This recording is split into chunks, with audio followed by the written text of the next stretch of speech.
Hello students, এই ভিডিওতে আমি কমন নাউন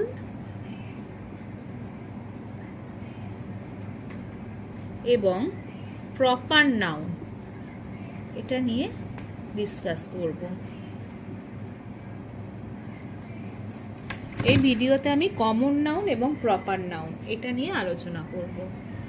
কমন নাউন হলো কমন নাউন বলতে আমরা কোনো নির্দিষ্ট শ্রেণীর ব্যক্তি বা বস্তুকে পুরো শ্রেণীটাকেই বোঝাই। আর কিন্তু প্রপার নাউন হলো নির্দিষ্ট করে আমরা নামটা বলে দিই। যেমন আমরা হয়তো পার্সন বললাম, পার্সন ব্যক্তি, এটা হলো কমন নাউন।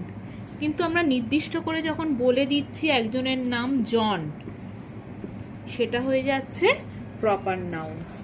তাহলে যখন আমরা কোনো পার্টিকুলার শ্রেণীটাকে বলছি তখন সেটা হচ্ছে কমন নাউন, আর যখন আমরা নির্দিষ্ট করে তার নামটা বলে দিচ্ছি তখন সেটা হচ্ছে প্রপার নাউন। যেমন দেখো, কমন নাউন হলো ফ্লাওয়ার,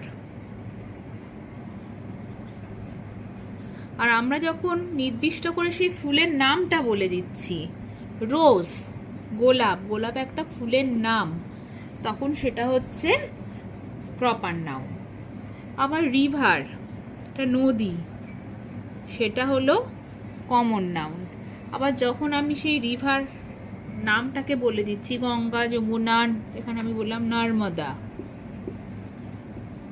এটা হলো প্রপার নাউন। তাই যখন আমরা নির্দিষ্ট করে নামটা বলে দিচ্ছি তখন সেটা হয়ে যাচ্ছে প্রপার নাউন।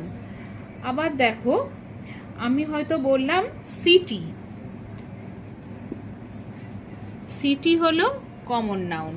আমি যখন নির্দিষ্ট করে সেই সিটিটার নাম বলে দিচ্ছি কলকাতা, তখন সেটা হলো প্রপার নাউন। তাহলে কমন নাউন বলতে আমরা পুরো শ্রেণীটাকেই বোঝাচ্ছি, আর প্রপার নাউন সেটার কোনো পার্টিকুলার নামটাকে বলে দিচ্ছে। সবসময় মনে রাখবে যে প্রপার নাউন সবসময় ক্যাপিটালে হয়।